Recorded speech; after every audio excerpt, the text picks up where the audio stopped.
Qatari funny money in Ireland.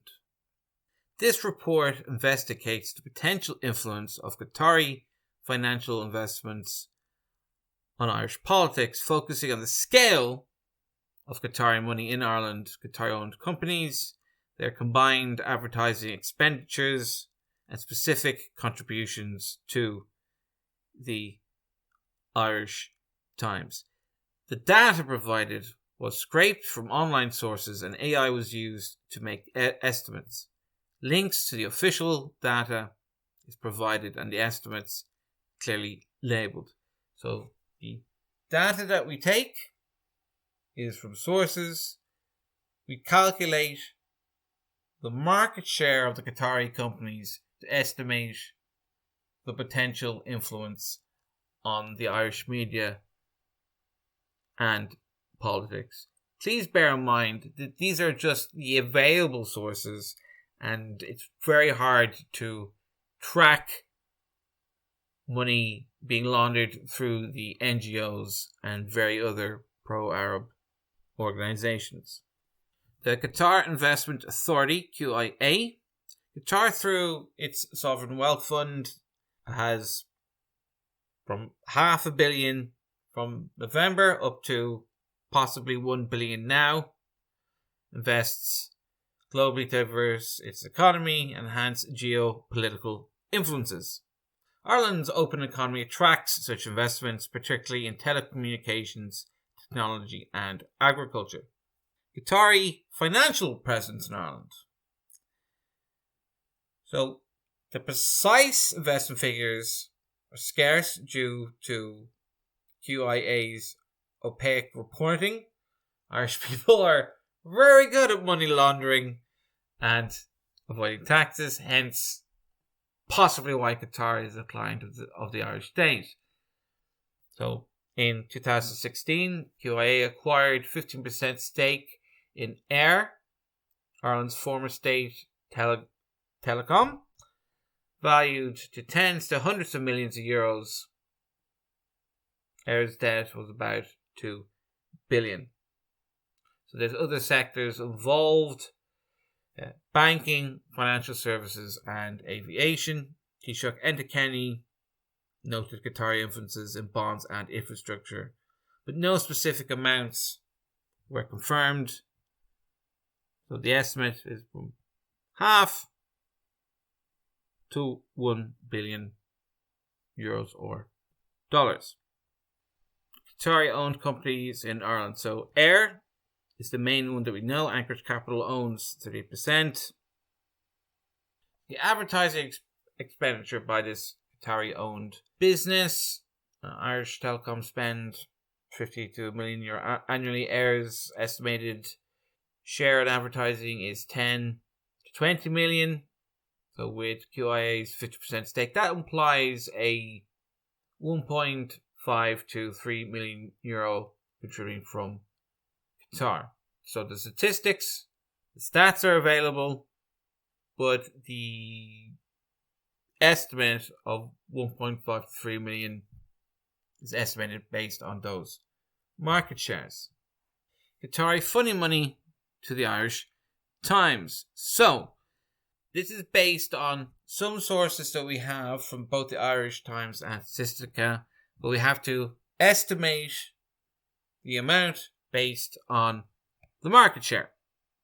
So it's likely the AIR advertises the Irish Times, estimated from $500,000 to 1 million based on their budget and market share. So that's a possible 75,000 to 150,000 euros going from Qatar to the Irish Times, which again is an estimate based on market share. So potential political influence.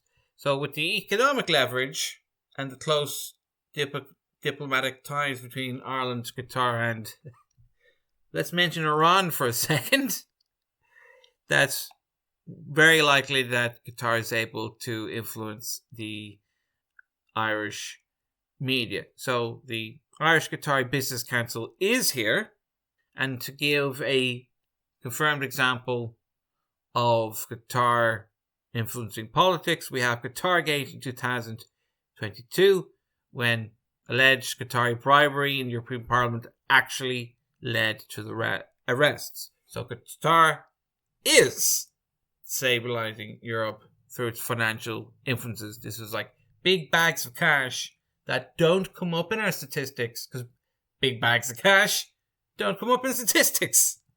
So with further data analysis of Qatari advertising funding for the Irish Times budget in 21 was 8.3 billion, mostly coming from subscribers, but its advertising market grew since COVID, and the ad revenue could be from 10 to 20 million euro per year. So again, we have real data sources, and our estimates are based on market share. So funding sources for the Irish Times. There's direct funding from the media fund that promotes Irish government's interests in the Irish media, often influencing through advertising sales.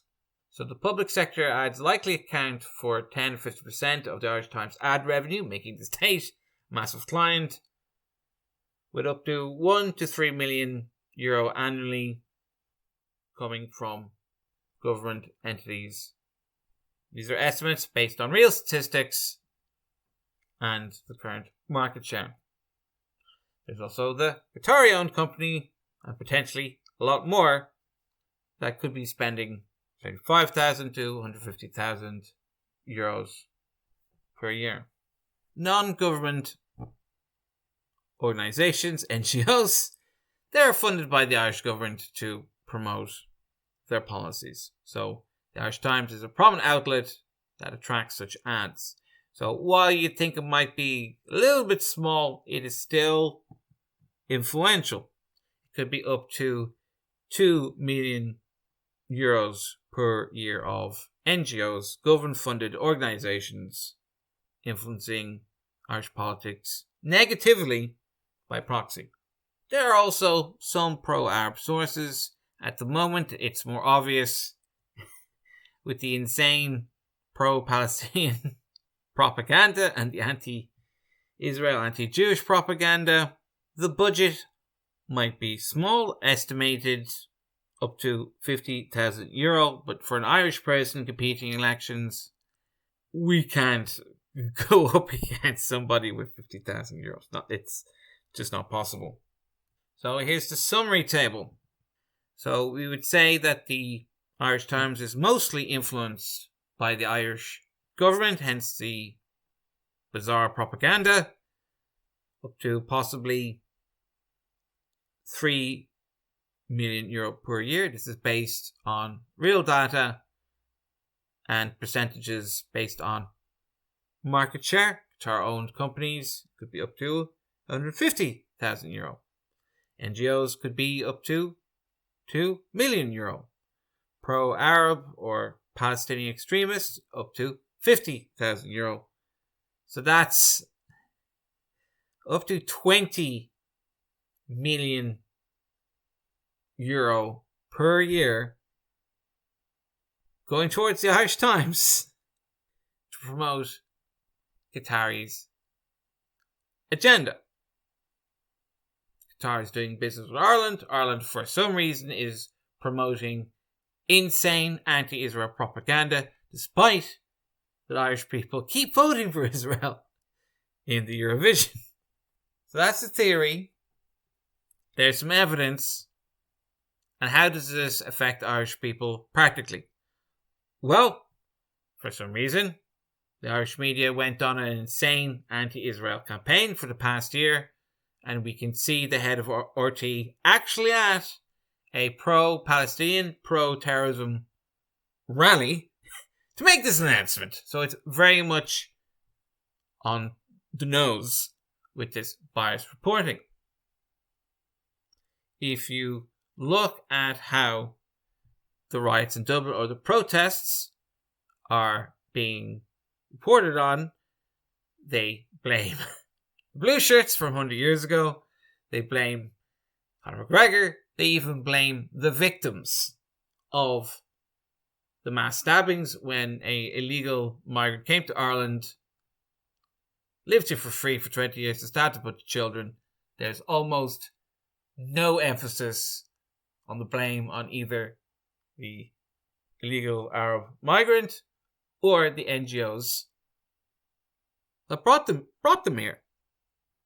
Then there's other insane propaganda to highlight. There's lots of anti-Irish propaganda going around, equating Irish people with racism for some reason.